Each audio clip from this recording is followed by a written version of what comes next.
seri 1 yang diselenggarakan oleh womeninEnergy.id. Nah, sebelumnya perkenalkan, nama aku Nina. Di sini aku jadi moderator. Dulunya aku kuliah di ITB angkatan 2010, jurusan Teknik Fisika. Tapi mungkin sebelum kita mulai acara lebih lanjut, sesi sharing-sharingnya, aku mau mempersilahkan Kak Santi di sini, di mana Kak Santi ini adalah founder dari womeninEnergy.id dan juga mungkin Kak Santi bisa kali ya sepatah dua patah kata atau sharing sedikit mengenai apa sih ruang ganti itu gitu kan, kita juga yang join pengen tahu nih apa nih ruang ganti gitu. Mungkin pada Kak Santi dipersilakan Kak. Thank you Nina. Ya. Halo teman-teman, selamat malam. Aku panggil teman-teman aja ya biar berasa muda gitu. Lihat-lihat ada yang dari ngedaftar itu ada yang mahasiswa, jadi kita masih 20 ya ini umurnya ya. 20 at Betul. heart. Iya 20 ya. Ya, Yang forever, yang forever yang. Iya forever forever. 21, forever Iya, 21. iya. Jadi perkenalkan, aku Rina Santi Sijabat. Kalian terserah mau panggil, mungkin Nina kadang-kadang panggil Kak Santi, kadang-kadang panggil ada teman-teman yang panggil Rina, bebas. Jadi namaku Rina Santi Sijabat. Kalian bisa panggil Rina atau Santi. Ya tadi benar Nina bilang bahwa dalam kalau nggak salah baru 2 bulanan ini aku bikin platform yang namanya womeninEnergy.id. Terima kasih loh buat teman-teman yang sudah hadir, terutama teman-teman yang udah hadir on time dan sudah mengikuti registrasi nggak last minute. Aku sangat apresiasi eagerness teman-teman di hari weekdays ini yang tentunya working days ya. Mungkin ada yang kerja capek tapi masih menyempatkan waktu. Terima kasih banget udah hadir. Sedikit aku cerita tentang Women in Energy. Ini adalah tadi seperti aku bilang bahwa ini baru dimulai aktifnya tuh sejak Agustus 2021. Jadi masih kalau anak bayi itu masih merah. Ini acaranya apa ya? Aku pengen semacam membuat platform untuk perempuan-perempuan yang berkarya di sektor energi dan sektor STEM atau Science, Tech, Engineering, and Math untuk bisa berkolaborasi, untuk bisa saling support, untuk bisa mungkin mentoring each other atau coaching each other, atau as simple as ini menjadi think tank-nya teman-teman yang bekerja di sektor energi dan STEM untuk bisa women supporting women sehingga kita bisa naik bareng-bareng gitu. Itu bermula dari apa ya, pengalamanku pribadi. Aku kerja di sektor energi udah sekitar hampir 8 tahun di bidang pemerintahan yang terkait sektor energi, dan di situ aku merasa perempuan itu keterlibatannya kurang, dan juga ketika kita udah kerja terjun ke dalamnya, aku ngerasa agak sulit buat perempuan untuk bisa nanya atau konsultasi terkait karir atau mungkin sesimpel mencari tips aku harus gimana ya gitu loh. Jalan apa yang harus aku yang paling efektif supaya aku bisa mencapai kemajuan dalam karir. Dan juga kalau teman-teman sadari aku cuma bilang bahwa di dalam konteks lingkup pekerjaanku aja, tapi aku percaya juga di lingkup pekerjaan teman-teman yang di bidang energi dan STEM, perempuan-perempuan itu sangat sedikit yang dijadikan leader. Kalau kita lihat BOD isinya bapak-bapak semua, cowok-cowok semua. Padahal ketika entry level banyak juga loh ceweknya. Terus kenapa ya para perempuan-perempuan itu kok nggak bisa sampai ke leader level? Apakah perempuan itu tidak kompeten? Apakah perempuan itu kurang cerdas? Rasanya enggak ya. Perempuan itu nggak kalah cerdas dibandingkan laki-laki. Tapi kenapa mereka nggak sampai di atas? Dan aku lihat dynamic yang ada dalam dunia karir itu perempuan rata-rata hidup rata-rata soliter ketika dia saat bekerja. Dia keep it to themselves dan juga mungkin karena stereotyping perempuan-perempuan di Indonesia yang banyak tuntutannya kayak kamu harus berkeluarga, kamu harus punya anak, kamu harus ngurusin anak kamu nggak boleh karir minded karena karir itu urusan suami. Itu menyebabkan perempuan-perempuan itu somehow give up their dream in the process sehingga akhirnya mereka slowing down, dan itulah yang menyebabkan leader-leader itu yang perempuan jarang ada gitu. Dan aku berharap Women Energy ini menjadi tempat buat teman-teman, kalau mau terlihat seambisius mungkin, I'm so welcome, karena this is a very safe space buat teman-teman untuk bertanya, berkonsultasi, saling diskusi, saling mengisi satu sama lain sehingga kita bisa grow bareng-bareng, kita bisa menjadi one day, aku harap teman-teman yang ada di Women Energy ini mungkin salah satu akan bisa menjadi leader di tempat pekerjaan atau bidang usaha teman-teman lain masing-masing. Dan sedikit soal ruang ganti. Ruang ganti ini one of the series dari Women in Energy. Ada anak aku. Jadi one of the series dari Women Energy. Selain itu kita juga ada namanya Barter Ilmu Series, dan kita juga ada What is Series yang memberikan konten mengenai pengetahuan setiap minggunya, lalu juga tentang Women Figure. Sedikit tentang ruang ganti itu teman-teman tahu ya, changing room, di mana biasanya di changing room itu kita berada dalam kondisi paling vulnerable, terus kita juga merasa bebas untuk bisa ngobrol satu sama untuk bisa mengevaluasi diri kita sendiri. Kita ngerasa bebas juga untuk mungkin experimenting hal baru. Dan aku pengen di sini menjadi safe space buat teman-teman untuk bisa nanti konsultasi ke narasumber-narasumber di sini mengenai topik yang kita bahas saat ini, yaitu tentang studi lanjut. Maaf ya, ini anak aku. Jadi ini di luar jam kerja, jadi mommy time. Jadi aku harus balancing juga. Dan ini juga salah satu challenge ya buat teman-teman, apalagi yang masih mahasiswa. Nanti akan ada, mungkin kalian bertanya-tanya, gimana sih karir sambil punya anak, sambil S2 atau S3 juga gitu ya.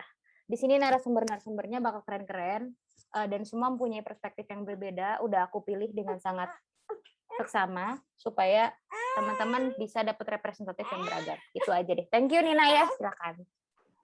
Thank you Kak Santi. That was amazing. Jadi Kak Santi ini adalah founder dari Women in Energy. Nah, oke deh, tadi juga Kak Santi udah sempat bahas terkait dengan ruang ganti ini gitu. Jadi acara kita malam ini kan namanya ruang ganti. Dan aku mau sharing sedikit mengenai ruang malam ini. Jadi karena di ruang ganti, tadi kan Kak Santi juga bilang bahwa ini adalah safe space. Jadi harapannya teman-teman yang join di sini bisa sharing, keluh kesah, curhat, atau apapun lah ya, mau nanya apa gitu ya. Bisa silahkan nanya aja dengan bebas, nggak usah malu-malu gitu kan. Nah, tapi nanti mungkin nanyanya setelah 5 speaker pembicara udah selesai presentasi. Nanti kita akan adakan sesi tanya jawab di akhir. Namun, kalau misalnya teman-teman nih yang ada kebelet gitu, aduh pengen banget nanya, kalau nanti ditahan takut lupa gitu.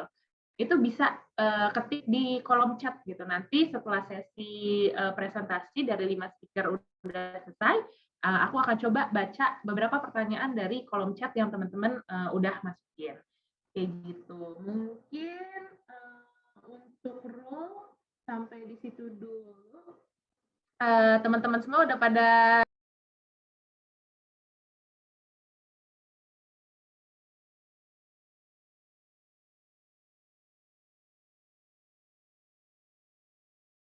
interaktif itu kali ya, bisa kenal lebih lanjut. Oke. Kalau gitu tadi kan aku habis cerita ya bahwa aku tuh background-nya dari ITB, teknik fisika. Nah, itu tuh sebenarnya aku tuh adalah, kalau di ITB itu teknik fisika itu Fakultas Teknologi Industri.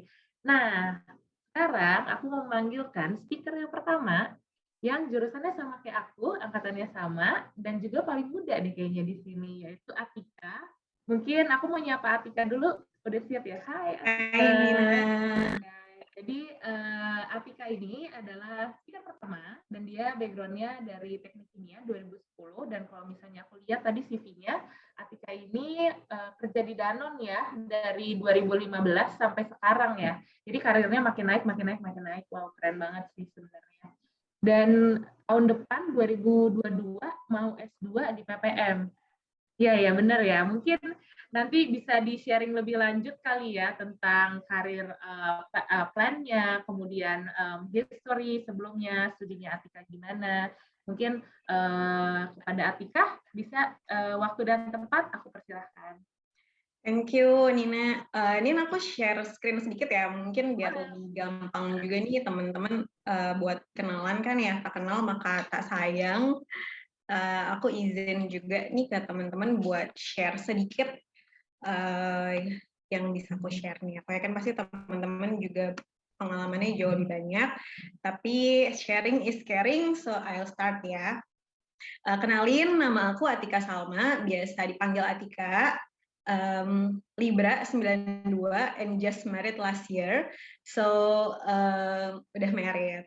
Oke, starting lulus SMP, aku udah merantau dari Sumatera ya. Saya aslinya lahir di Lampung, kemudian merantau ke Magelang boarding school di SMA Taruna Nusantara. Dan lulus 2010 masuk FTI, ya ketemu Nina sempat di awal tahun pertama, kemudian masuk teknik kimia ITB di tahun kedua setelah penjurusan. Nah, kenapa pilih teknik kimia ITB? Ya nanti mungkin cerita lebih lanjut, tapi terjun di teknik kimia ITB itu hal yang sangat senang juga ya buat aku, karena memang sesuai sama apa yang aku cari ketika aku lulus. 2015 join manajemen trainee di Danone, dan itu adalah karir pertama di dunia korporasi until now gitu. Mungkin bisa dibilang setia ya. Kalau ada orang yang suka bilang anak ITB kutu loncat, but I'm not gitu. Faktanya aku still here dari starting sampai sekarang. Nah, beragam role ya yang udah aku join di Danone. Starting di 2015 trainee itu aku terjun ke departemen engineering, dan menurutku itu challenging banget karena di departemen engineering ini I'm the only one woman. Jadi benar-benar satu orang perempuan sendiri di departemen ini, belum ada engineer perempuan sebelumnya di factory ini. Jadi ditempatkan di sebuah factory di Jawa Barat ya, di factory-nya Danone. Nah, di situ kemudian ditugasin setelah lulus trainee menjadi utility engineer. Jadi sehari-harinya tuh ketemu boiler, kompresor, chiller, hal-hal seperti itu ada di depan mata setiap hari. Dan ketemu sama operator-operator yang bisa dibilang cukup senior ya secara usia. Jadi benar-benar berusaha adapt di awal-awal tahun bekerja, cukup challenging dengan perempuan seorang diri gitu. Kemudian role baru ku dapatkan di 2017 jadi performance engineer. Nah, di sini lebih ngelihat performa factory secara proses, how to help factory untuk menurunkan production cost, jadi mengurangi pemakaian energi, mengurangi pemakaian water di produksi. Kebetulan kita adalah factory yang memproduksi susu. Jadi di situ membantu untuk optimize proses secara proses flow maupun secara pemakaian resource. Nah, setelah itu 2018 dapat role baru lagi, berkesempatan menjadi seorang project engineer. Nah, di sini sangat makin luas lagi karena bekerja dengan banyak sekali kontraktor ya. Project-project yang terlibat itu seperti pembuatan instalasi pengolahan air limbah, pembangunan chiller, kemudian juga kita ekspansi line filling packing baru, dan saat itu saya bertugas menjadi project leader-nya. Nah, pengalaman ini sebagai the only woman engineer di factory, menurutku itu suatu hal yang berusaha push the limit of myself gitu. Nah, di situ beruntungnya punya mentor dan punya bos yang cukup trust ya, belum tentu semua atasan bisa trust project yang cukup besar gitu.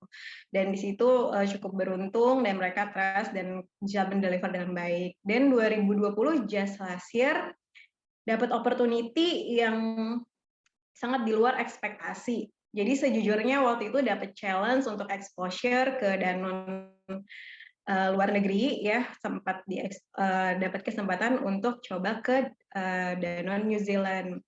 Tapi unfortunately saat itu COVID dan lockdown sehingga nggak bisa berangkat dan akhirnya programnya di cancel. Jadilah ditawarin posisi lain, which is yang posisi saat ini, yaitu project manager, tapi kategorinya not related directly to engineering, tapi lebih fokus ke product development. So di 2020 itu benar-benar switch ya. Kalau misalnya Kak Santi bawa forum ini sebagai ruang ganti, menurutku ini salah satu momen di mana aku benar-benar mengganti dan men-switch diriku gitu.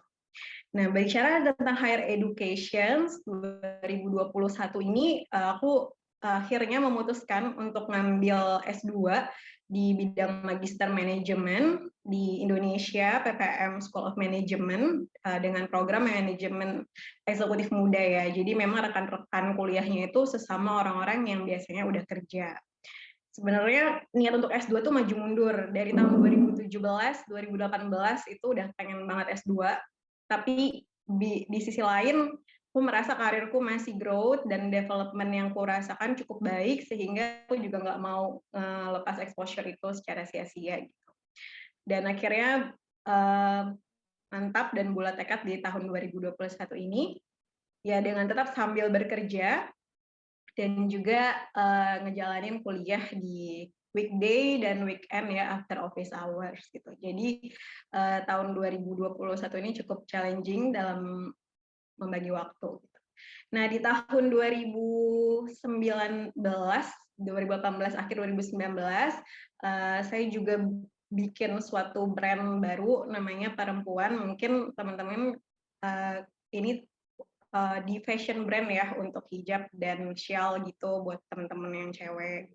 Nah, cuman memang di tahun 2020 itu a bit slow dan sekarang temporary close. Saya lagi fokus untuk mendevelop diri sendiri dulu saat ini. Jadi tahun ini adalah tahun di mana aku berusaha fokus untuk develop myself. Mungkin that's all ya Nin untuk perkenalan. Nanti mungkin further di sesi diskusi kita bisa discuss lebih jauh gitu.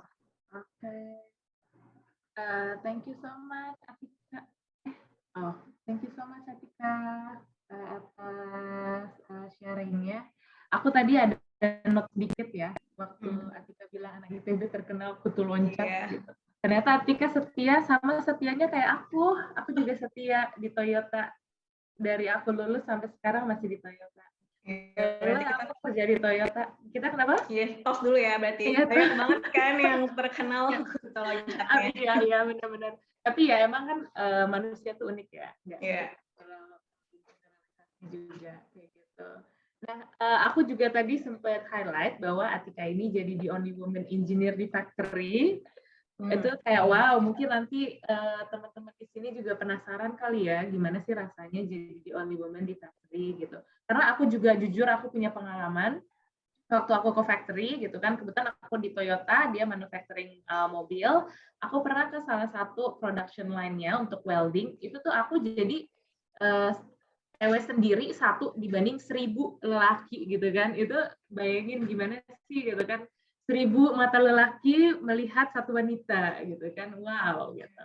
Mungkin nanti ke depannya kalau ada teman-teman yang mau tanya lebih lanjut bisa tanya ke Atika gitu. Nah, mungkin dari Atika aku tuh tadi juga sempat baca sebenarnya ada speaker yang hobinya sama kayak aku gitu, yaitu scuba diving gitu. Nah, jadi speaker kedua yaitu Kak Eling. Hai Kak Eling. Halo. Ya, hobi kita sama loh, scuba diving. Iya nih, tapi pandemi udah lama nggak scuba. Iya, nanti kalau udah beres kita bisa scuba lagi ya. Bisa banget scuba bareng. Ya, jadi aku share sedikit mengenai biografi atau CV Kak Eling. Jadi Kak Eling ini adalah lulusan ITB, Teknik Penerbangan, dan Kak Eling ini setia. Kenapa? Karena S1-nya, S2, S3 semua related ke penerbangan ya Kak ya? Aku belum S3, nanti Kak Sesi ini yang S3. Tapi ya. S2-nya emang 2 kali. Iya, S2-nya 2 kali ya. Nah, untuk Kak Eling sendiri pengalamannya ini di bidang aerospace itu udah lebih dari 10 tahun. Aku tuh kalau dengar orang yang di teknik penerbangan tuh selalu curious sih Kak, sebenarnya kayak apa sih yang dipelajarin gitu. Kayak di kepala aku tuh cuma kepikirannya bikin pesawat. Mungkin lebih dari itu ya, mungkin nanti bisa di-sharing lebih lanjut gitu. Nah, untuk Kak Eling sendiri seperti yang kita lihat di background-nya ada tulisan potatoes gitu. Ini sekalian promosi deh kayaknya ya Kak ya. Jadi iya. Kak Eling ini adalah co-founder dan juga host dari Potatoes. Potatoes itu adalah kayak podcast yang isinya tuh celotehan seputar dunia kedirgantaraan. Nah, untuk Potatoes ini sendiri nanti ada partnernya juga Kak Sesi yang akan juga sharing setelah Kak Eling. Mungkin itu aja kali ya dari kali. Oh, satu lagi Kak. Aku dapat info bahwa Kak Eli hari ini baru aja resign dari PTDI ya, hari terakhir kerja PTDI. Benar banget. Mungkin nanti juga bisa sharing-sharing kenapa sih ada pilihan gitu akhirnya meninggalkan PTDI dan mungkin future career planning-nya apa gitu ya, kita juga penasaran. Oke Kak, kayaknya aku udah kebanyakan ngomong, aku serahin aja langsung ke Kak Eli. Silakan Kak. Oke, halo teman-teman semua. Tadi sepertinya informasi yang hari ini udah langsung nyampe ya ke Women in Energy. Oke, makasih loh kesempatannya buat teman-teman Women in Energy untuk sharing malam ini. Sebelumnya kita kenalan dulu kali ya. Tadi sebenarnya udah disinggung sedikit sama Nina. Nama aku Eling Slasri, kalian biasa panggil Eling, memang biasanya dipanggil Eling sih. Aku lulusan S1 Teknik Penerbangan ITB dan memang S2-nya 2 kali. 2 kali karena pada saat di ITB aku ikut program fast track integrated antara S1 dan S2 yang bisa 5 tahun, walaupun agak sliding ya, jadinya 5 tahun 4 bulan. Nah, di Teknik Penerbangan ITB. Kemudian saat ini sudah menikah dengan 2 kucing, belum punya anak. Kalau misalnya teman-teman yang lain udah pada tadi kalau Santi ada Kana ya, kalau saya ada Pom-Pom dan Grey di sini, ditemenin 2 kucing. Nah terus kalau untuk pekerjaan seperti yang udah disampaikan sama Nina, saat ini pas hari ini, hari terakhir saya di PT Dirgantara Indonesia, mulai besok jobless nih ceritanya. Jadi karirnya bercabang. Cukup kalau dibilang setia ya cukup setia selama 10 tahun, tapi pada hari ini memilih untuk melakukan sesuatu yang lain. Terkait Dirgantara, saat ini benar saya sedang develop satu platform untuk media dan juga knowledge aerospace. Awalnya memang podcast seperti yang dibilang Nina ya, kita berawal dari podcast Dirgantara, karena seru nih kayaknya kita ngobrol-ngobrol tentang Dirgantara, belum ada nih podcast yang ngobrolin tentang Dirgantara. Nah, pada saat itu after office deh kayaknya kita mulai rekaman pertama sama rekan-rekan yang awalnya memang sama-sama di PT DI gitu. Sekarang tinggal sendiri nih Kak Sesi di PT DI, nanti kita dengar cerita dari Kak Sesi juga ya. Nah, S2 kedua itu memang salah satu universitas yang dari dulu udah ada di pikiran ya, pengen ke sana gitu. Jadi memang diwujudkannya enggak langsung pada saat S1, tapi sempat kerja dulu. Terus baru pursuing S2 lagi masih di aerospace di Cranfield University UK. Terus cerita tentang pursuing S2 kenapa 2 kali? Ya itu yang pertama karena tadi kan fast track, terus memang ada kesempatan di situ. Pada saat S1 pada tahun terakhir itu ITB baru membuka program fast track dan proyek saya pada saat itu memang bisa dilanjutkan untuk S2. Kebetulan yang S1-nya itu tentang Shell Eco Marathon. Kalau di sini ada teman-teman yang pernah ikut terlibat di Shell Eco Marathon juga.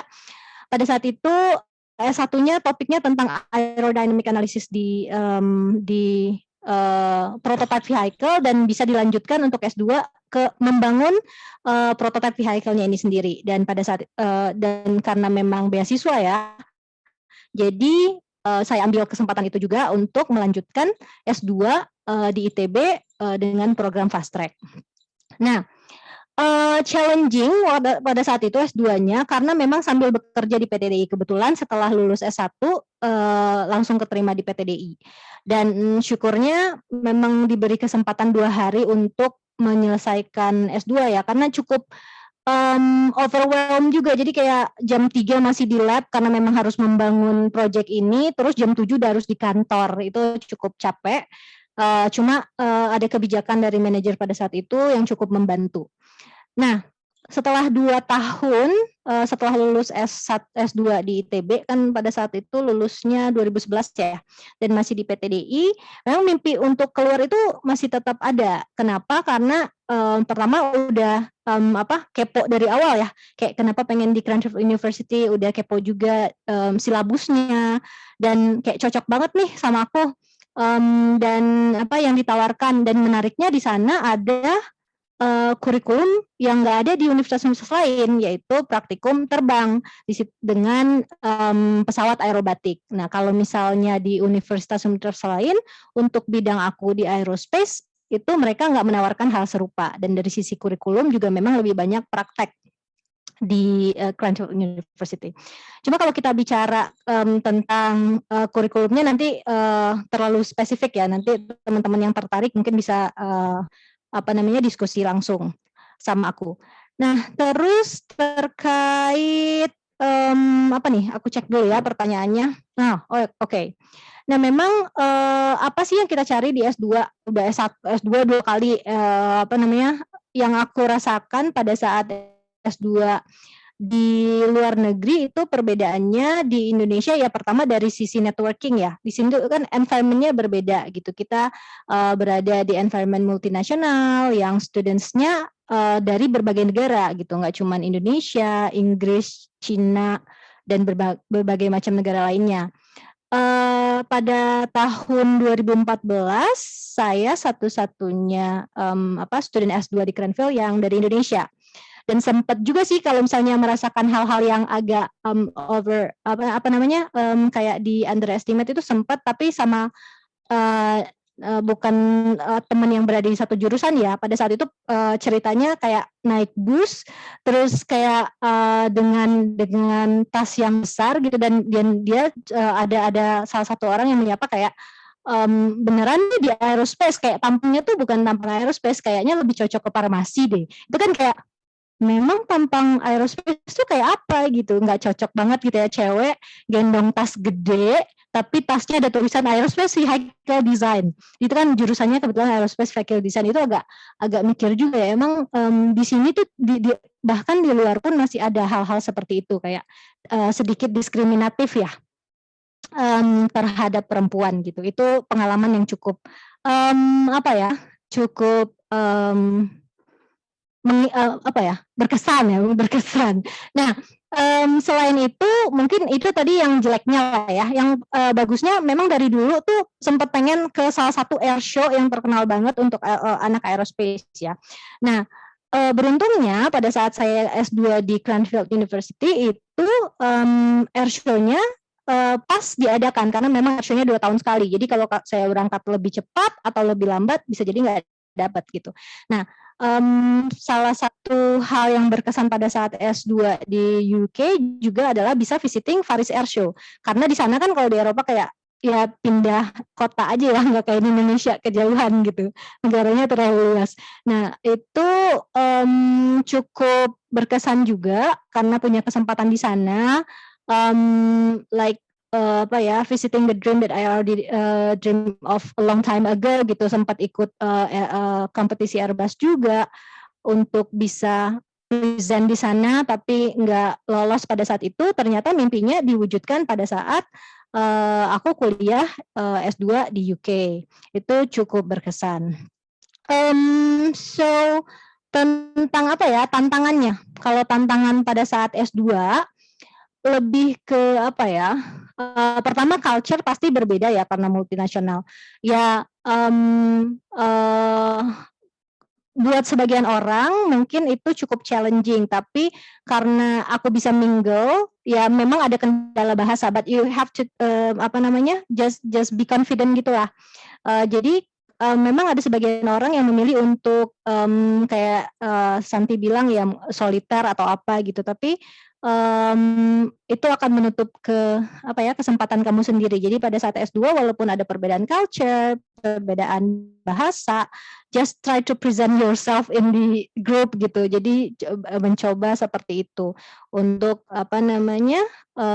mingle juga sama yang lain, karena salah satu yang nggak bisa kita dapatkan itu ya lingkungannya seperti itu, yang lingkungan yang multinasional. Terus kita bisa tahu juga sih sebenarnya mereka pikirannya seperti apa gitu, student-student dari negara lain. Karena memang dari sisi akademis kita tuh nggak kurang, cuma kadang kita tuh kurang mengapresiasi diri dan mental dijajah gitu. Jadi kayak ini kalau ngelihat bule tuh lebih inilah, kelihatannya lebih tinggi gitu dibandingin pribumi, tapi nggak seperti itu sebenarnya. Karena pada saat di situ juga kita ngerasain ya kita bisa bersaing gitu. Cuman dari sisi presenting ourselves itu kurang karena kita nggak punya culture yang lebih terbuka seperti itu gitu ya.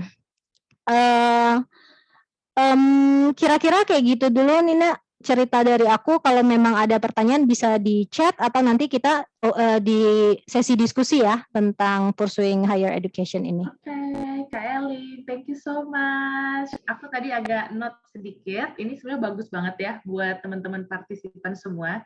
Jadi sebelum kita mau kuliah, misalnya mau lanjut kuliah gitu, penting banget untuk kepo silabus gitu kan, kepo university-nya gitu kan, dan apa sih yang unique point yang beda dari yang lain gitu.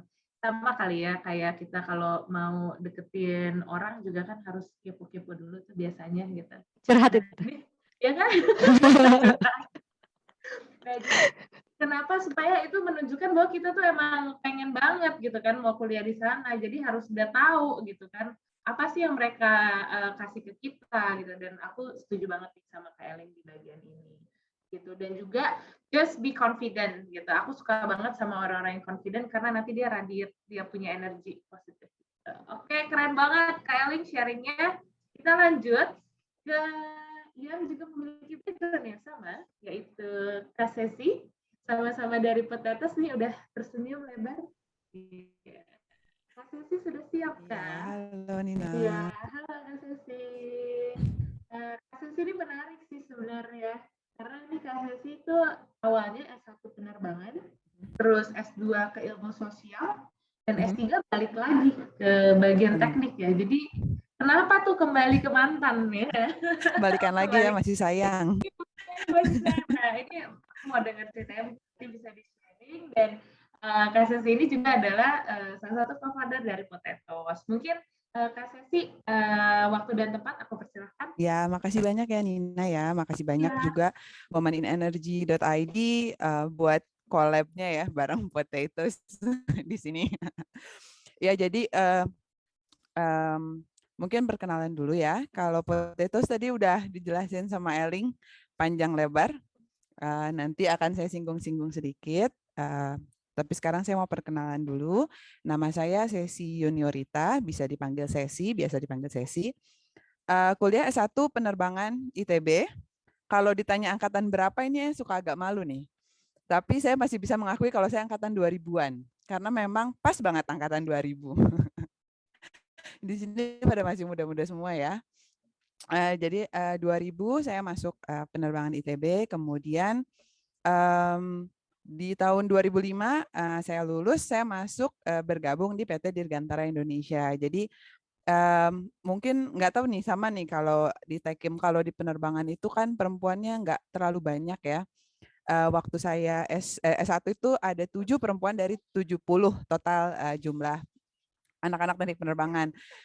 Dan nggak tahu kenapa biasanya sama angkatan-angkatan di bawah atau sama angkatan-angkatan di atas tuh kayak ada ikatan batin gitu ya. Jadi waktu Eling masuk penerbangan tuh walaupun kita nggak bener-bener nggak pernah ketemu sebenarnya di kampus, tapi kayak oh Eling gitu, kayak kenal aja gitu ya.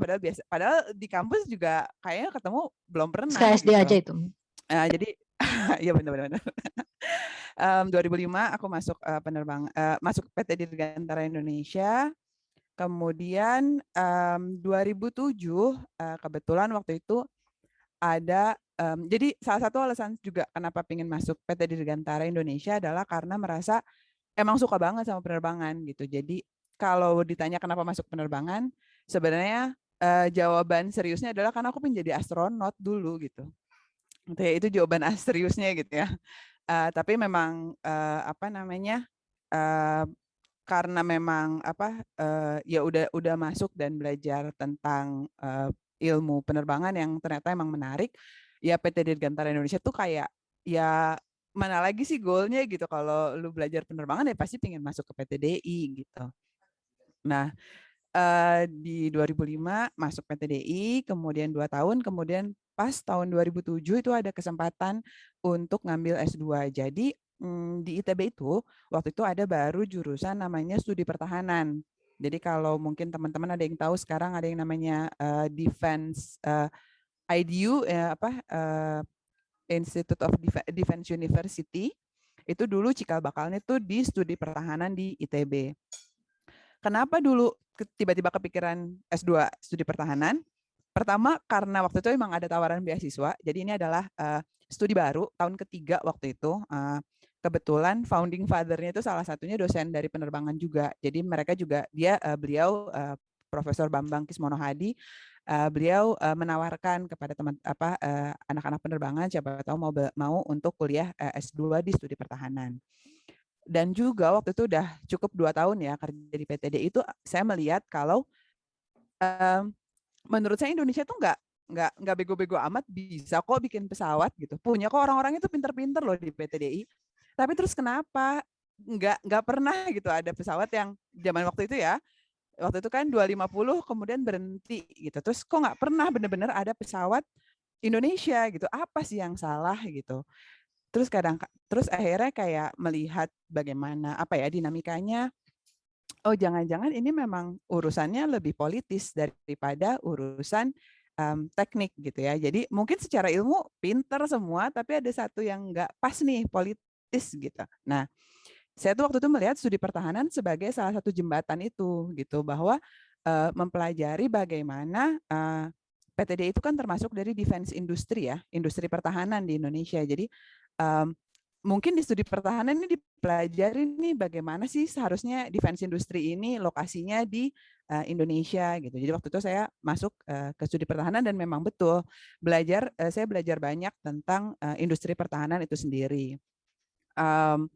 Di situ yang menarik lagi dari S2-nya itu waktu itu kuliahnya bukan cuma sama teman-teman yang sama-sama sipil, tapi memang waktu itu banyak orang militer.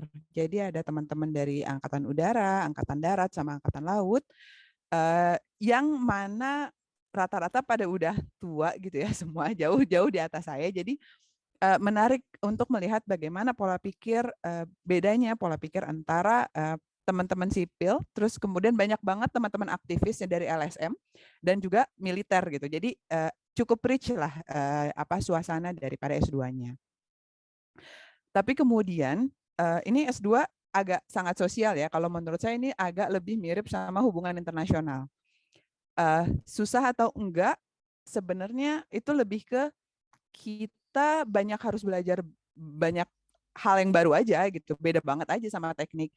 Cuman yang bikin shock itu lebih ke kalau di teknik kita tuh belajar bahwa 1 ditambah 1 itu adalah 2 gitu kan. Kalau di sini saya merasa kita belajar bahwa kalau mau bikin 2, kamu bisa 1 tambah 1, bisa 3 kurang 1 gitu. Atau ya 1 tambah 1 tuh bisa aja 3 loh kalau gitu. Jadi kayak itu benar-benar bagaimana pola pikir dan persepsi orang gitu. Jadi cukup unik lah. Dan untuk seseorang yang punya latar belakang teknik, buat saya itu agak shocking. Kayak aduh, kenapa jadi kayak gitu. Karena saya terlalu terbiasa untuk semua itu pasti, semua itu punya hukum alam yang kalau jatuh tuh pasti karena gravitasi ke bawah gitu. Nah, jadi itu mungkin ya yang membuat agak-agak wow gitu. Kemudian balik ke PTDI, jadi waktu itu juga sambil kuliah di PTDI dan cukup exhausting karena pagi kuliah, kemudian siang balik ke PTDI, kuliah belajar sesuatu yang sosial, balik ke PTDI ngerjain sesuatu yang teknik waktu itu masih. Jadi waktu itu sempat capek lah gitu ya, otaknya kayak kebagi-bagi. Kemudian pas di PTDI tadinya saya sempat mau pindah ke bagian kayak business development gitu, tapi kemudian karena waktu itu belum bisa pindah jadi kayak masih 2 kaki, terus akhirnya jadi kayak ribet gitu. Akhirnya saya tetap berada di bagian teknik. Jadi saya di bagian stability and control. Jadi flight dynamics engineer gitu bahasanya. Kemudian dari situ juga saya sempat sih punya kesempatan untuk jadi researcher di TU Dortmund waktu itu di tahun 2009 sampai 2010 selama 6 bulan dari kuliah situ. Dan ya di situ ya belajar lagi bagaimana hidup jauh dari keluarga. Oh, terus pertama kalinya saya anak Bandung, lahir di Bandung, SD, SMP, SMA di Bandung. Kalau yang tahu anak Bandung tuh kayak itu rutenya orang Bandung lah. Kalau sekolah biasanya kayak gitu tuh, ujung-ujungnya ITB gitu ya. Jadi kerja di Bandung lagi PTDI. Jadi begitu ke Jerman tuh kayak pengalaman pertama banget untuk jauh dari keluarga dan seorang diri gitu. Waktu itu teman-teman dari Indonesia sih berenam. Pulang dari Jerman 2010, kemudian 2011 saya menikah dengan suami saya. Kemudian 2013 saya punya anak pertama. Kemudian 2015 kami memutuskan untuk saya melanjutkan S3 ke Cranfield University di Inggris. Kenapa saya sebut kami? Karena buat saya setelah saya menikah, keputusan itu nggak melulu keputusan saya ya, itu keputusan keluarga. Dan waktu itu saya udah punya anak juga, umurnya 2 tahun setengah. Jadi kami berdiskusi, kami memutuskan untuk ayo udah yuk kita lanjut kuliah, kamu lanjut kuliah aja ke Inggris waktu itu. Sebenarnya kenapa ke Inggris? Karena dulu S2-nya ini juga sebenarnya kerjasama dengan Cranfield University. Jadi cukup kenal Cranfield.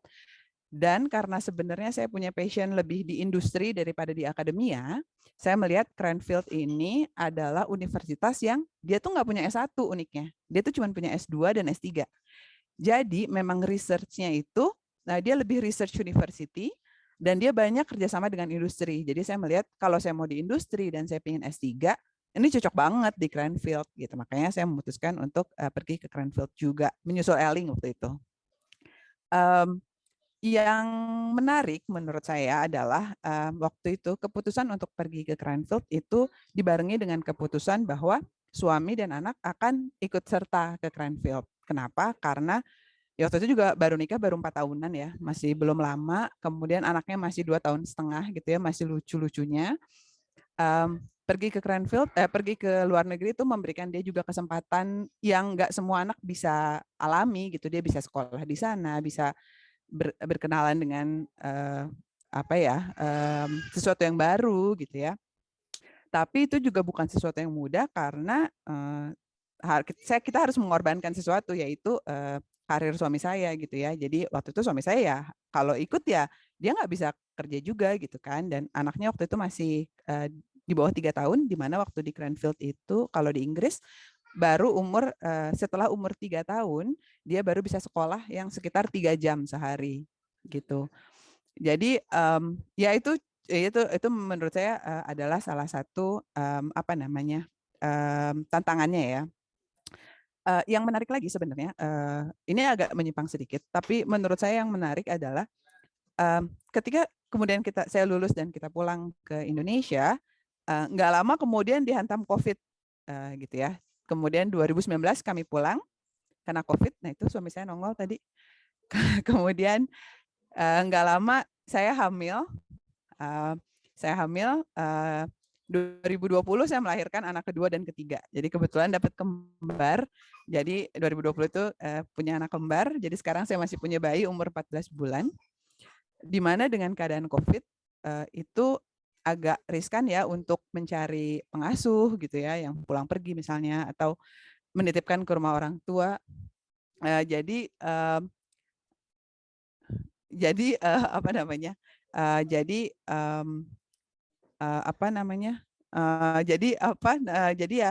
ada tantangannya sendiri gitu ya.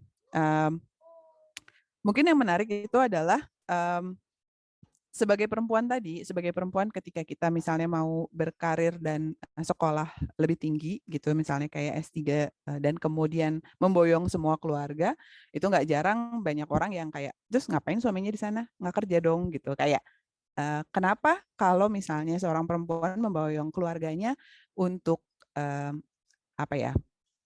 pursuing her dream, itu dianggap kayak, oh kok jadinya suaminya nggak kerja, padahal banyak juga loh kisah di mana laki-laki membawa istrinya dan istrinya nggak kerja, nggak ada masalah tuh gitu kan ya. Kenapa harus jadi masalah ketika itu sebaliknya gitu. Jadi mungkin itu ya satu sisi yang mau saya angkat yang menurut saya itu menarik untuk kita diskusikan juga ke depannya. Kemudian Oh iya, yang menarik lagi ketika di Cranfield, saya punya kesempatan juga untuk ikut yang namanya Soapbox Science. Jadi isu STEM, isu Women in Engineering ini bukan hanya di Indonesia memang betul seperti Aling bilang, tapi bahkan di negara maju semaju Inggris pun ini adalah suatu masalah gitu.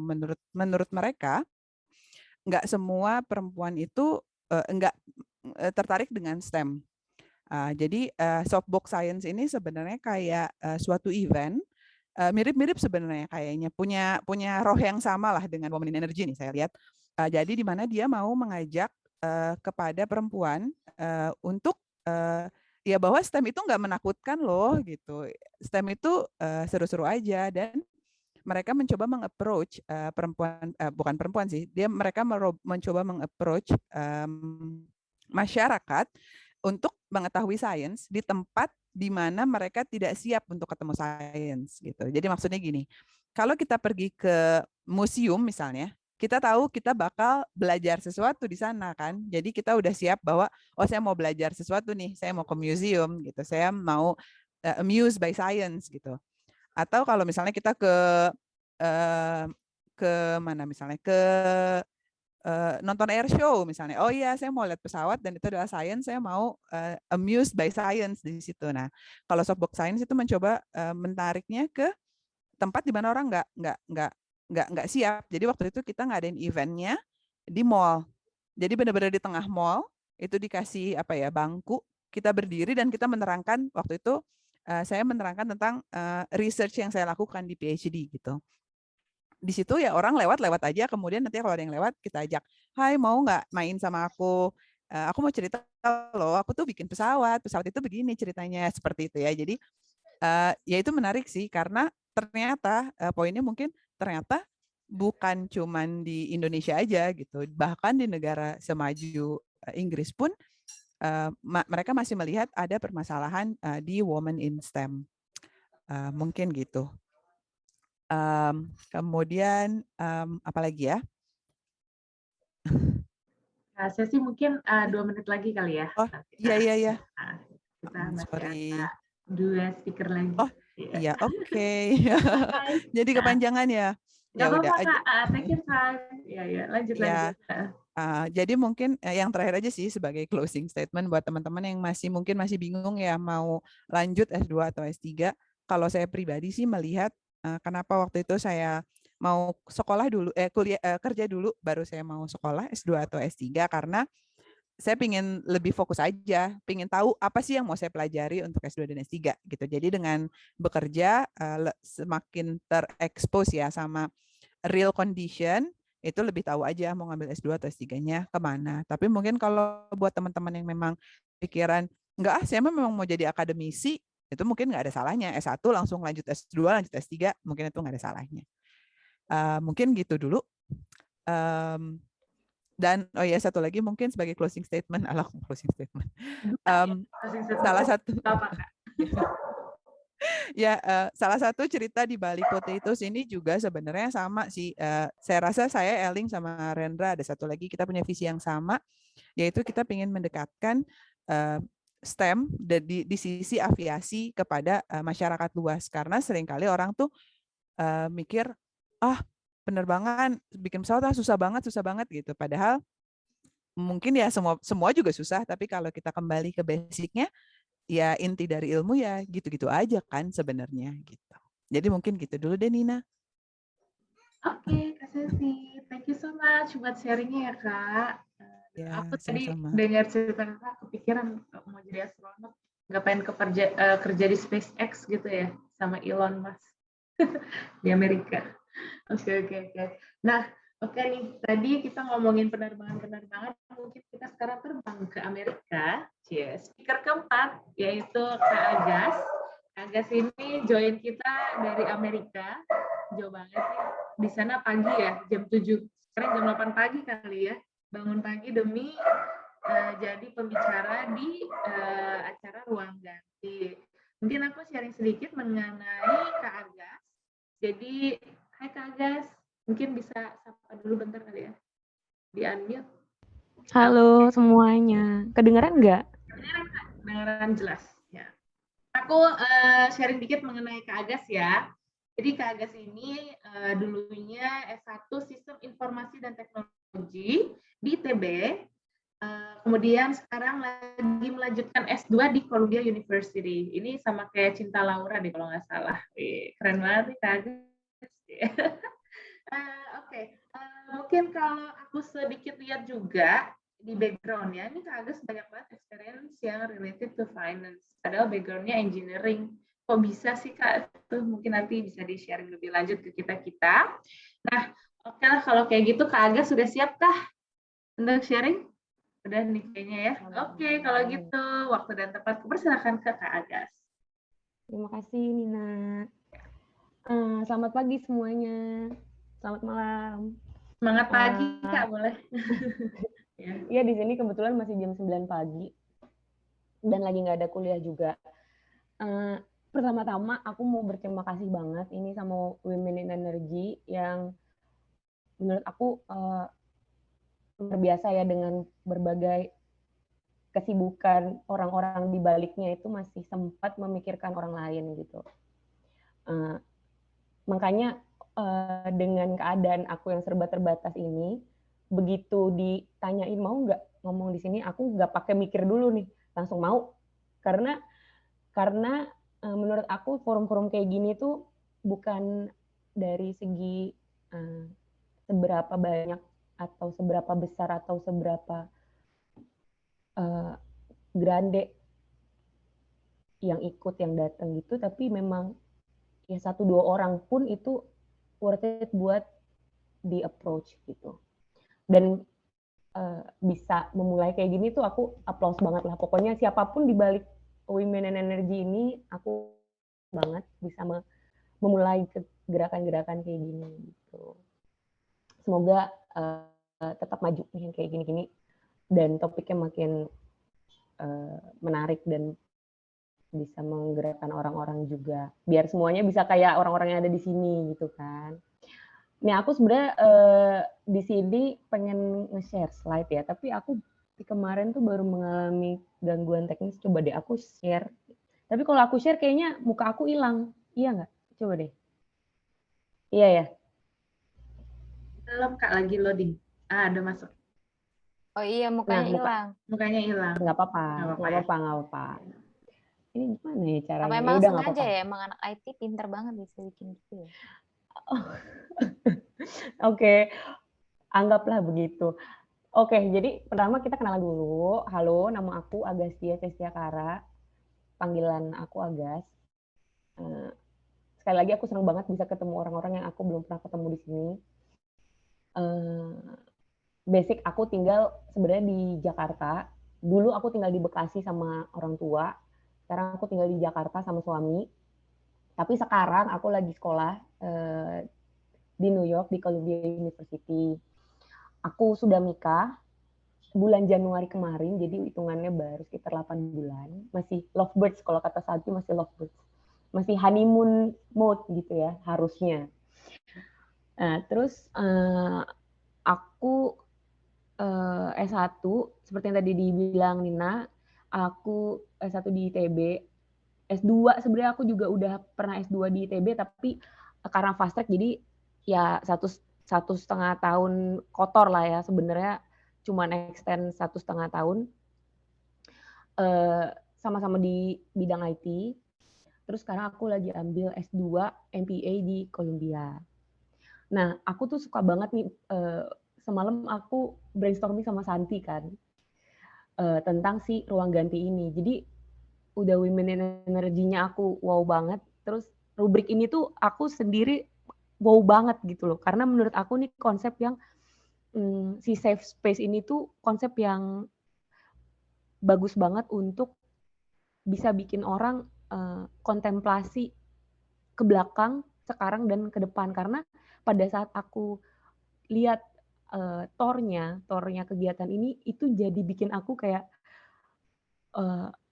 oh my God, ada beberapa hal yang sebenarnya pertanyaan-pertanyaannya tuh harusnya aku tanyakan lebih dalam sebelum aku melakukan ini semua gitu. Jadi menurut aku ini perlu banget. Mungkin Tornya apakah bisa di-share ke peserta karena ini penting banget. Nah, tapi di sini aku pengen nekanin mungkin yang tadi udah Santi bilang. Ini kita lagi di ruang ganti baju atau fitting room.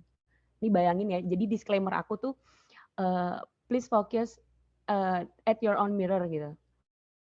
Nih, kan kita kan lagi ngeliat orang di depan, ada aku, ada 4 narasumber lain, tapi please tetap fokus ke cermin di depan kita masing-masing. Kalau menurut aku ya, karena ibaratnya aku nih lagi ada di ruang ganti tapi di luar gitu. Terus yang ada di dalam ruang ganti itu kalian dan cermin.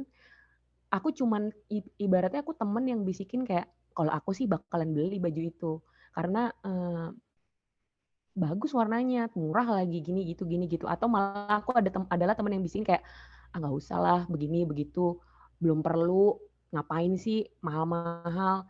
Aku adalah sebagai narsum ini aku adalah orang yang bisikin kayak gitu. Tapi kalian yang benar-benar berhadapan, ini baju cocok nggak sama aku?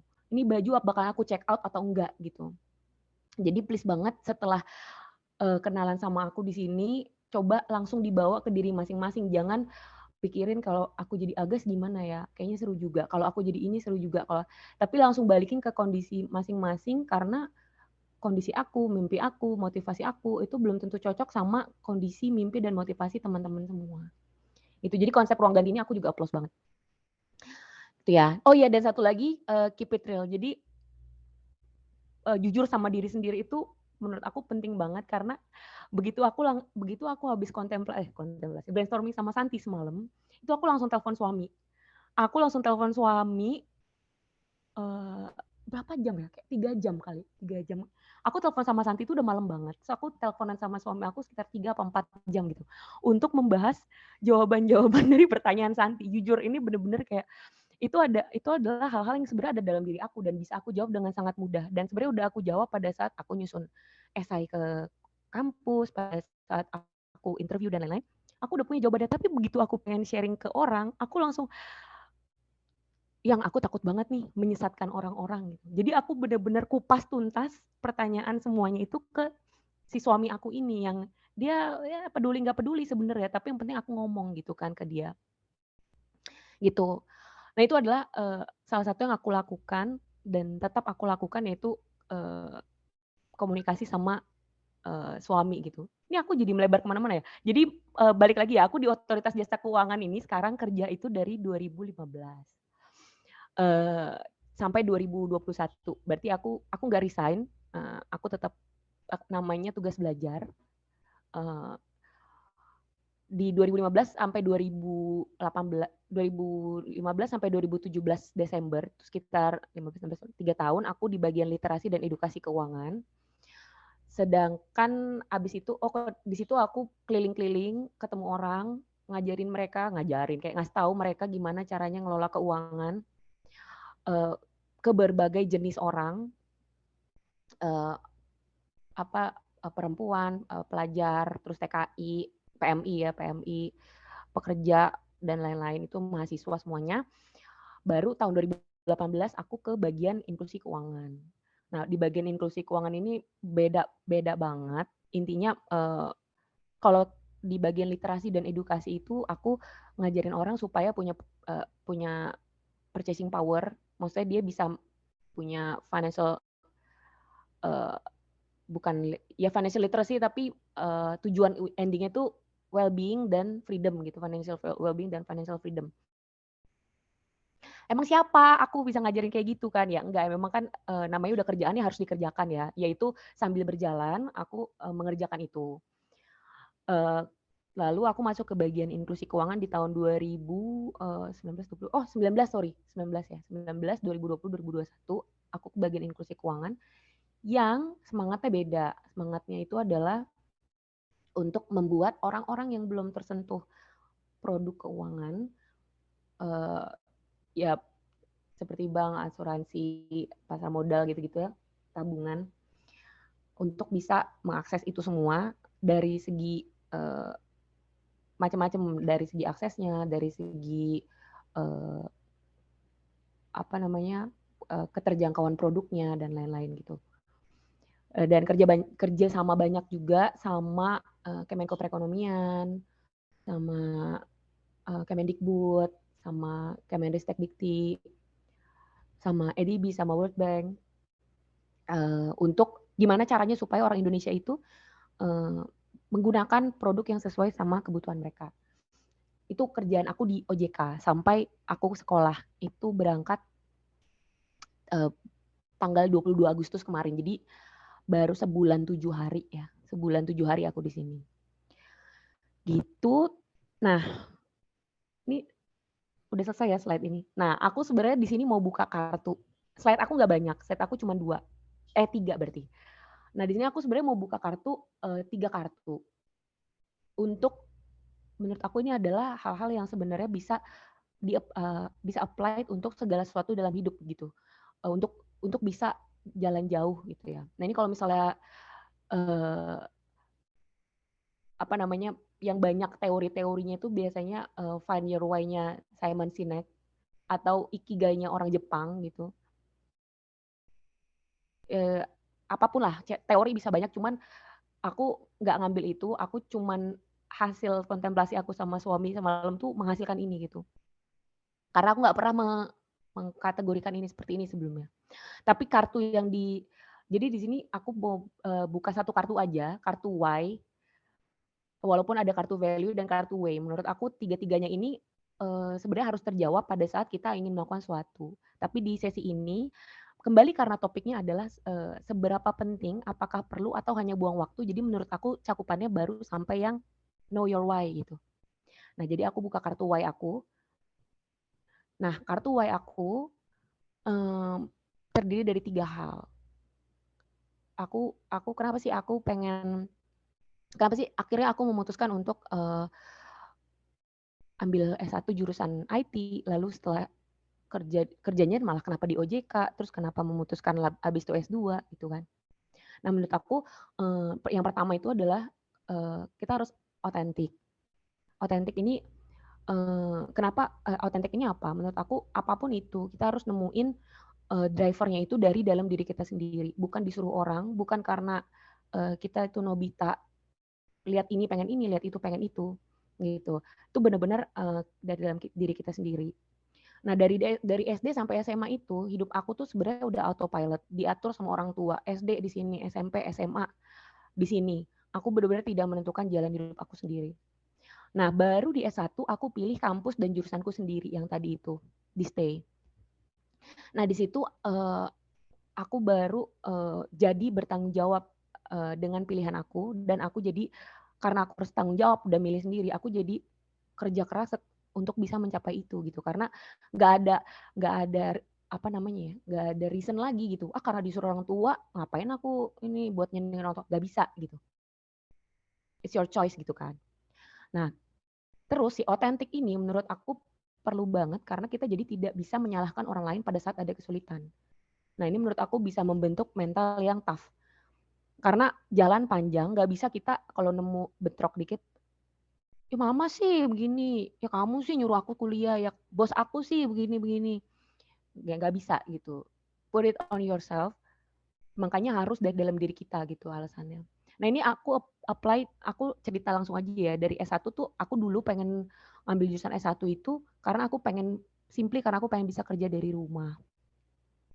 Aku pengen bisa kerja dari rumah. Nah, menurut aku waktu itu nggak ada yang nyuruh aku masuk ke IT. Nah, sama seperti waktu aku ngambil jurusan S2 ini. Aku ambil S2 ini adalah MPA. Sebenarnya kenapa aku ambil ini? Karena memang aku sadar sebenarnya I want to walk far, not walk fast gitu. Karena sebenarnya dengan jurusanku sekarang di kantorku itu kan sekolah itu tuh sangat dianjurkan, bahkan didukung gitu. Tapi sebenarnya itu tidak memboosting karir aku, baik di sisi level ataupun jabatan. Nah, apa ya? Kita tuh tetap bisa promote, tetap bisa kerja. Nah, tapi disinilah letak orisinalitas kenapa aku pengen sekolah itu, karena bukan dari karir, bukan dari orang-orang, tapi benar-benar dari diri aku sendiri gitu. Terus aku agak cepet aja ya.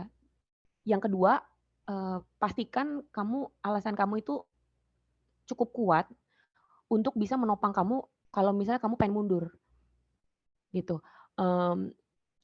Alasan aku waktu masuk S1, aku udah terbayang-bayang gitu. Kalau jurusan aku tuh pengen bisa kerja dari rumah, dan aku terbayang-bayang aku bisa kerja sambil ongkang-ongkang kaki gitu.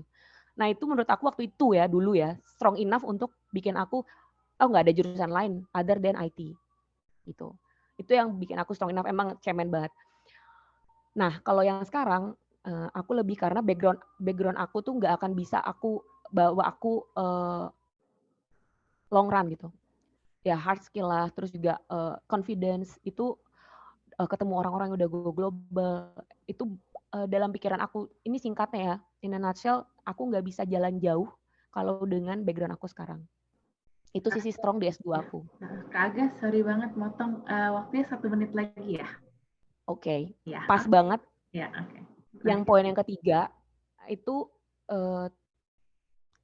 why kita harus clear,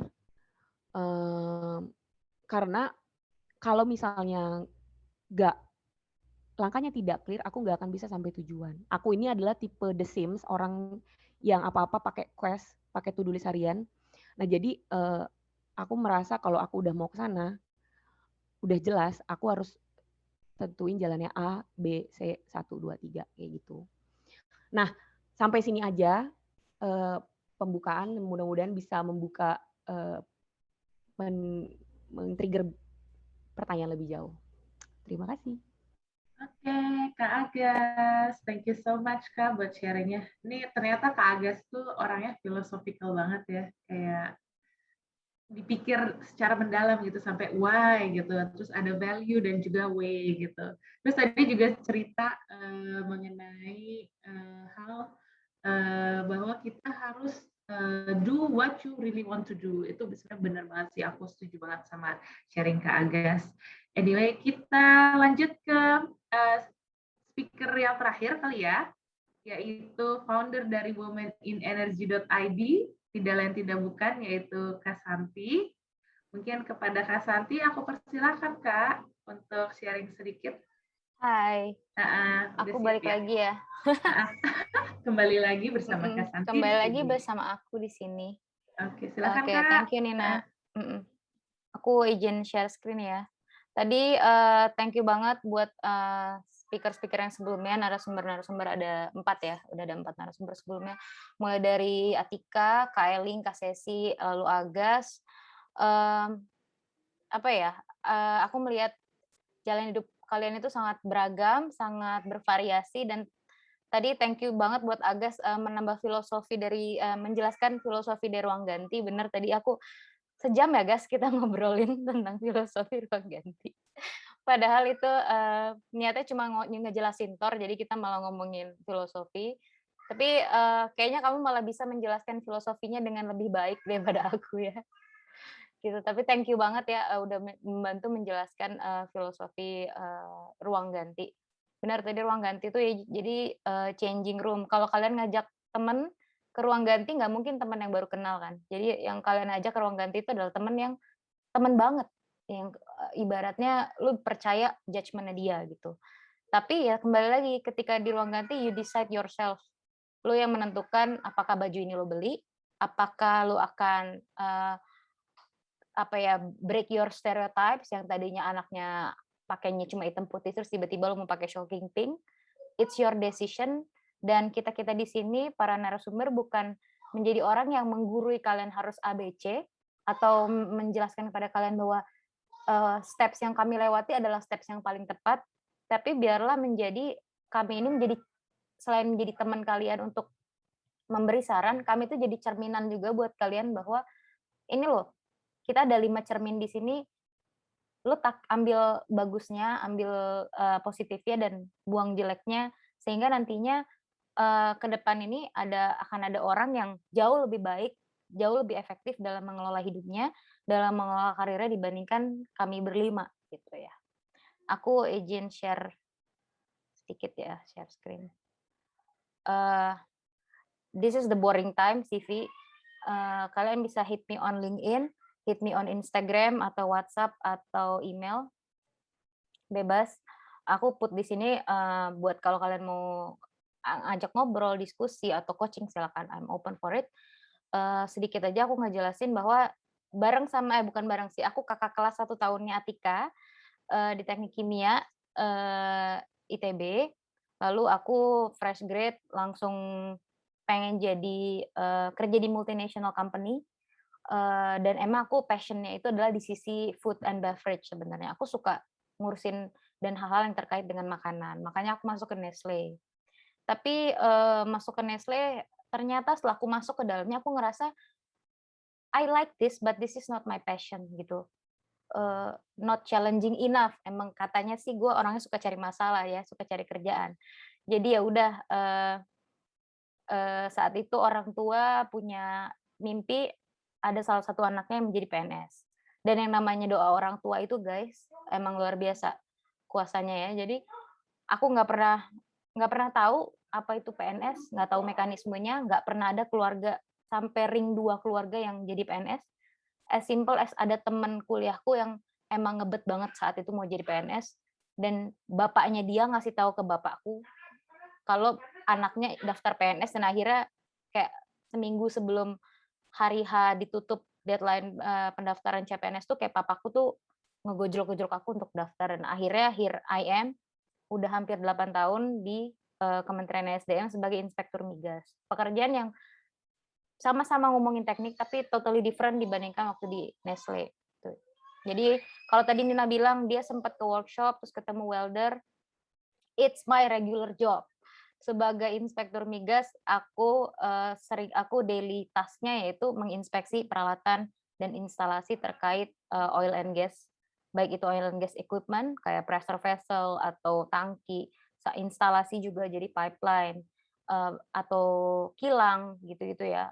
Jadi aku emang kerjanya adalah yang seperti itu, yang benar-benar laki yang pakai coverall yang nggak instagramable, dan benar-benar menjadi perempuan sendiri dan boro-boro punya teman perempuan, ya selain menjadi perempuan sendiri, jadi kalau ke lapangan tuh bahkan WC buat cewek nggak ada. Jadi kayak kalau kamu mau ke WC ya kamu harus naik mobil dulu, jalan dulu sekitar 15 menit, cari warung terdekat, dan disitulah kamu mau nemuin WC gitu. Jadi setidak ada itu perempuan. Tapi aku tahu juga teman-teman mungkin ada di sini yang kerja di oil and gas dan mengamini omongan aku bener, dan mungkin kehidupan mereka jauh lebih berat karena aku di government nggak seberat mereka yang benar-benar jadi field engineer ya. Perbedaan antara perempuan dan laki-lakinya di situ. Aku nggak menyalahkan sistem dan nggak menyalahkan para pria karena mungkin mereka tidak tahu apa kebutuhan perempuan karena mereka tidak pernah menjadi perempuan, dan perempuan tuh nggak speak up gitu loh. Perempuan itu cenderung pakai perasaan dan akhirnya berdamai dengan keadaan. Dan akhirnya kalau kalian taruh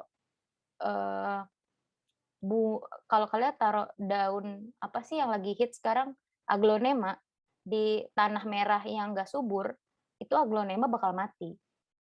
Tapi kalau misalnya kalian taruh aglonema itu di tempat yang subur, dia bakal tumbuh jadi produk yang mahal.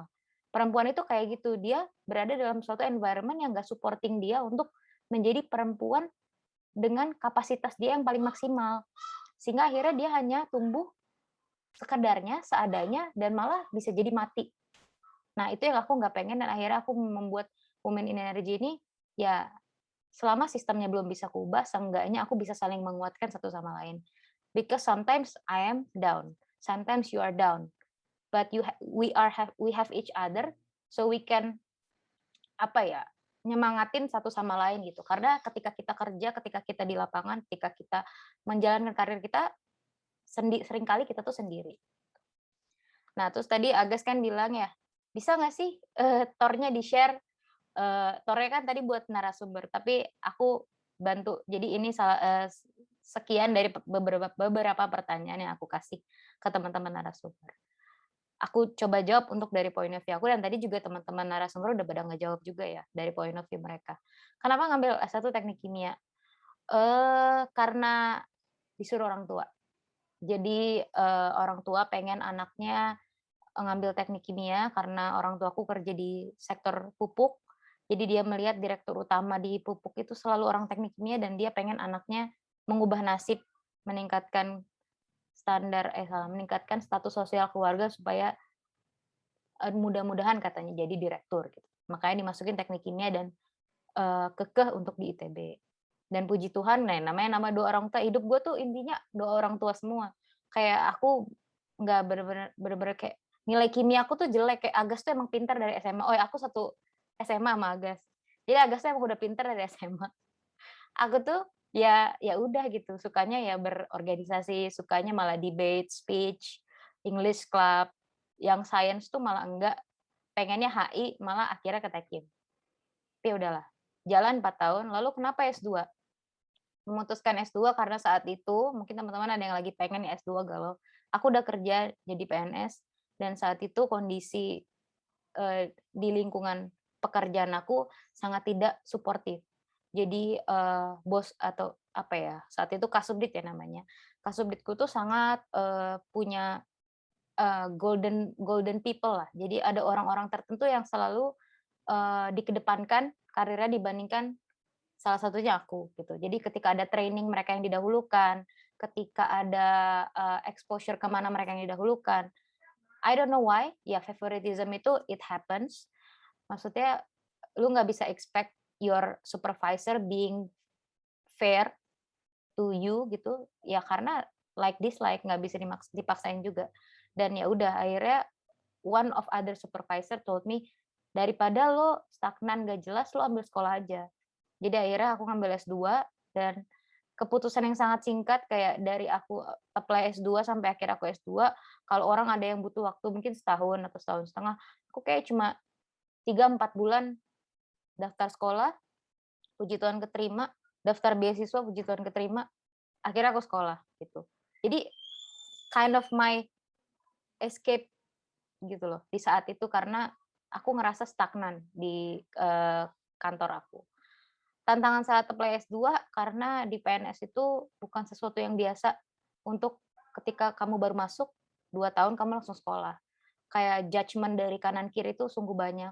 Yang dibilang, oh lo anak emasnya dirjen ya makanya bisa langsung sekolah.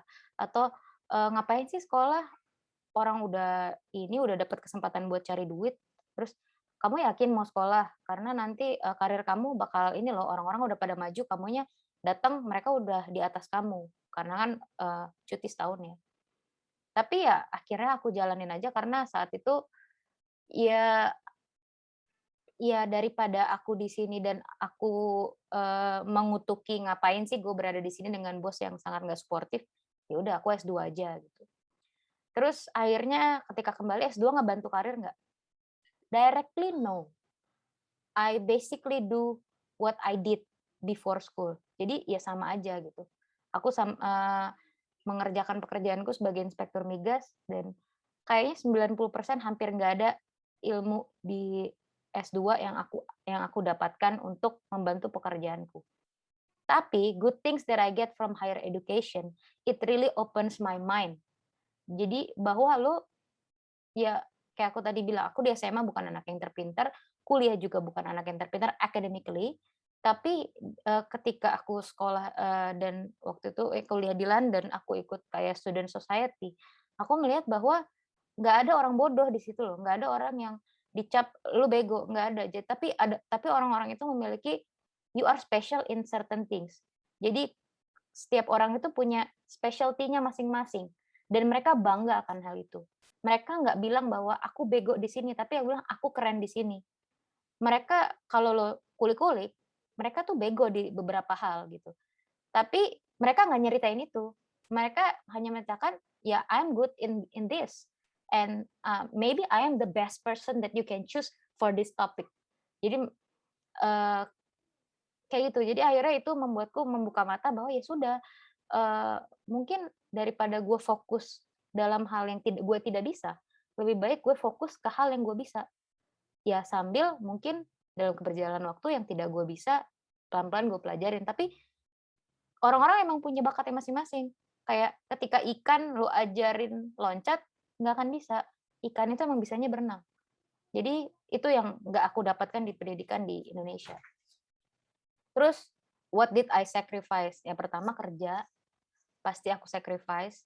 lalu karena aku harus cuti setahun, dan juga what did I sacrifice juga pertemanan, bukan pertemanan sih, networking di kantor, tapi it trades off with aku dapat teman-teman kayak ketemu KCC, ketemu KCC juga gara-gara S2, nggak pernah ketemu di ITB lah. Ketemu gara-gara waktu itu pacarku dan sekarang menjadi suami, kuliahnya satu kampus sama KCC, dan kenalnya di situ. Jadi aku nginep di rumah KCC setiap mengunjungi pacar gitu kan. Numpang di rumahnya KCC. Dan aku temu teman-teman yang more lebih memiliki frekuensi, yang memiliki mindset, memiliki suhu, memiliki eagerness dan ambisi yang sama, yang mirip-mirip lah, sehingga memacu aku untuk gue harus lebih baik lagi gitu. Karena nggak semua working environment itu menarik atau menyenangkan. Somehow you are stuck with toxic environment in the office and you cannot do anything about it. Tapi ya lo nggak boleh gitu aja gitu loh. Lo sebagai manusia harus terus tumbuh, dan kalau lo nggak bisa mendapatkan pertumbuhan itu di kantor lo, ya carilah keluar, dan itulah yang gue dapatkan. Terus what were your concern before, during, and post study? My concern adalah sebelum sekolah ya aku khawatir apakah gue bisa compete nih sama anak-anak bule. Ya kan kita kan mental inlander ya. Kita kalau ngelihat bule itu rasanya langsung jiper pertama kali. Tapi sebenarnya nggak juga, bahwa kita tuh asalkan kita mau kita bisa kok. Kita belajar. Mungkin barrier kita adalah bahasa paling pertama. Tapi it is changeable kalau kita latihan terus dan usaha terus. Mungkin saat kayak misalnya aku disuruh bikin esai, aku nggak segampang teman-teman yang anak bule yang ya abis mikir dia langsung nulis gitu. Kalau kita kan kita harus mikir dulu nih bahasanya enaknya gimana ya. Ya nggak apa-apa kalau it takes a day for us and an hour for them. Ya kalau lo emang butuh waktu sehari ya kerjain itu sehari, nggak apa-apa. Gitu. Toh sama-sama dikumpul besok ya kan. Nah terus if you can turn back time, what will you tell to your younger self? Nah ini beberapa poin ya. Karena mumpungin ruang ganti, jadi kita agak filosofis ya. Jadi kita harus pahami dan emang kenyataannya bahwa it takes a person to make a career man, but it takes a village to make a career woman. Kalau seorang pria mau move forward in their career, ya udah keputusan dia sendiri. Apalagi di Indonesia yang patriarki, yang keputusan itu biasanya dari pria. Jadi ketika suaminya, aku mau pindah kerja, ya, dia akan lebih gampang mengconsider daripada seorang cewek, aku mau pindah kerja. Nanti kalau pindah kerja, anaknya gimana? Nanti yang biasanya bisa pulang jam 4, bisa nggak pulang jam 4 untuk di kerjaan baru? Nanti gimana? Pokoknya banyak banget consideration. Belum lagi gimana kalau harus pindah provinsi? Karena ada beberapa karir juga yang dimana ketika lo mau naik pangkat, lo harus berada lo harus dikirim dulu ke pedalaman atau ke remote area, terus lo balik lagi baru jadi head gitu. Ya, it takes a village to make a career woman. Oleh karena itu, lo harus fokus, perseverance, dijaga, persisten, dan juga kerjasama sama keluarga kalian, orang-orang terdekat kalian. Kalau udah berkeluarga ya berarti sama suami dan anak. Kalau belum ya berarti sama orang tua ya gitu. Terus dan ini juga selesaikan konflik dengan diri sendiri. Kalau kita mengconsider diri kita different, lo mengconsider aku tuh cewek itu nggak akan karirnya bagus, cewek itu ya gini aja, you will not move forward. Kalau kita sibuk sama pikiran kita sendiri, kita nggak akan bisa compete sama other people, karena energi dan waktu dan fokus lo tuh udah capek untuk menyelesaikan problem dalam kepala lo. Sedangkan orang lain udah jalan. Terus just be ourselves, stop conforming yourself to society's expectation or social norms. Sama kayak yang tadi ya, ekspektasi perempuan harus ngomong anak. Ya kalau emang lo nggak suka kayak gitu ya, ada orang yang memang punya bakat, punya passion, punya purpose, emang ingin menjadi full time mom. But if you are not a type of full time mom, don't be. Hanya karena lo harus live up to the stereotypes gitu. Kalau emang kamu pengen mengejar karir dan sambil punya anak, it is possible. There are many successful women can do that gitu. Even Michelle Obama pun punya anak 2, dia bisa jadi businesswoman dan bisa jadi istrinya presiden, ya kan. Terus remember your purpose, itu ada kaitannya sama Agas tadi bilang know your why. Ya, itu harus kita cari ya purpose-nya, dan kita harus sadari bahwa gender is attribute that God gives us to make us special, not to make us alienated.